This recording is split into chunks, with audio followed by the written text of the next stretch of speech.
Alright, good evening, ladies and gentlemen. Yes, we occupy the same space, but today we're going to be in Prague. Now, what you must know is that we are in the Socialist People's Republic of Czechoslovakia. Now, in 1968, the Socialism with a Face campaign,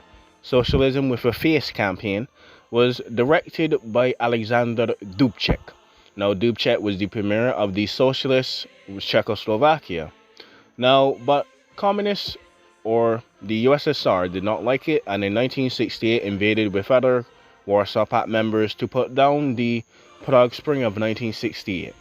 Now today, in 1975, we're going to see how drastically and how life has changed in Czechoslovakia.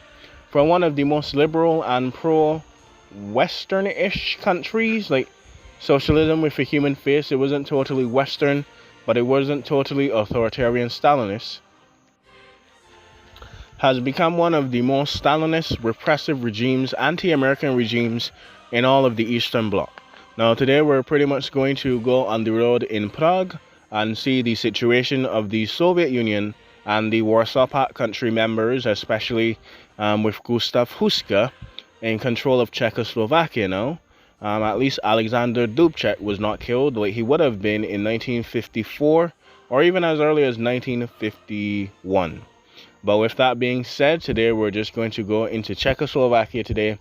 We're going to see how the Soviet and Warsaw Pact members have normalized Czechoslovakia. And we're going to see how Czechoslovakia has turned from the most very chill communist states in Eastern Europe to one of the most anti-American ones. But with that being said, ladies, gentlemen, and MB, learn something. Let's go.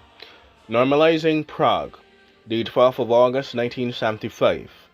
Of all the Soviet satellite states in Eastern Europe, Czechoslovakia undoubtedly imposed the most repressive conditions on its people.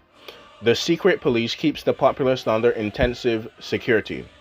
The worst blows are aimed at Czechoslovakia's foremost writers, some of whom have even seen their children denied the right to enter high school because they will not conform slavishly to Prague's demands. Czechoslovak press and radio routinely turn out the most heavy-handed anti-American propaganda in Europe. They portray the United States as a partner of Nazi Germany at the end of World War II, with General Eisenhower a collaborator of Hitler who is already dead.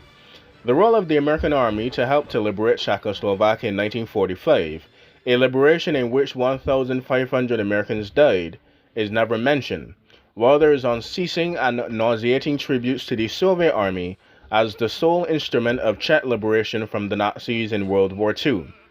The present rulers of Czechoslovakia, led by the Soviet Gauleiter Gustav Huska, are propped up by the bayonets and tanks of tens of thousands of Soviet soldiers who continue to occupy Czechoslovakia and make it, for all practical purposes, the 16th constituted republic of the Soviet Union. None of this is likely to be changed by the ritualistic Huska-Brezhnev pledge last week to observe the Helsinki Declaration.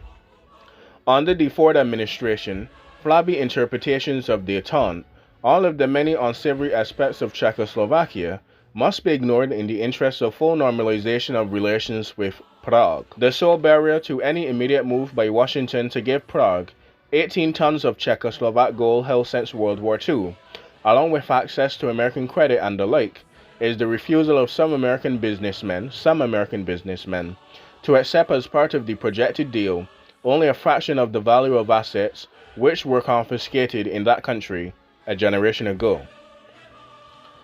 All this would suggest is a gross misreading of the requirements of détente, and a memory lapse about the need for détente to be a two-way street.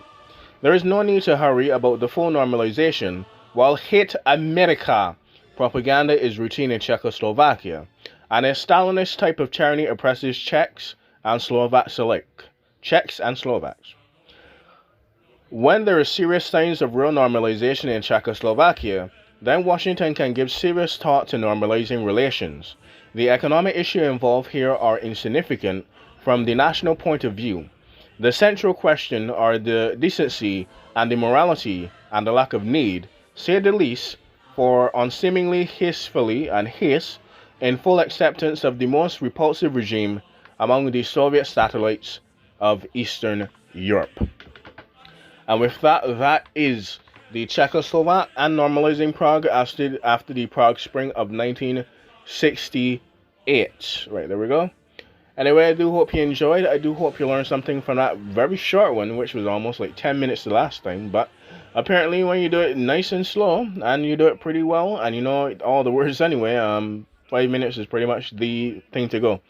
But with that being said, yes, there's like a 2 minute, like a minute and something intro. But yeah, with that being said, like 5-6 minutes. So anyway, on to the last one, and no spoilers. But if I don't get to do today, but it's impossible with this like 4 minute one already, Bulgaria. So see ya in Sofia for the last one. And these might come out chronologically. Maybe they are edited unchronologically, but they will be uploaded chronologically at least. Anyway, learn something, sanitize, and until next time, this is ANN News reporting here from Prague. Learn something.